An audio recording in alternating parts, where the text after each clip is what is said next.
একটা মেয়ে স্বামীর বাড়িতে যাওয়ার আগে তার বাবাকে প্রশ্ন করলো, আচ্ছা বাবা, আমাদের উঠোনে যে গাছটা আছে ওটাকে আমাদের পাশের বাগানে লাগানো যায় না?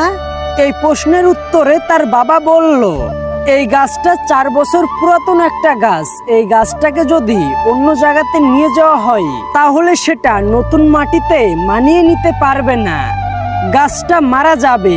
এই কথা শুনে মেয়েটা কাঁদতে কাঁদতে বলল, আচ্ছা বাবা, একটা 4 বছর পুরানো গাছ যদি তার জন্মস্থান ছেড়ে অন্য কোথাও গিয়ে যদি মানিয়ে নিতে না পারে, তাহলে আমি তো তোমার ঘরের 22 বছরের পুরনো একটা মেয়ে, আমি কিভাবে নতুন স্বামীর ঘরে গিয়ে নিজেকে বাঁচিয়ে রাখবো?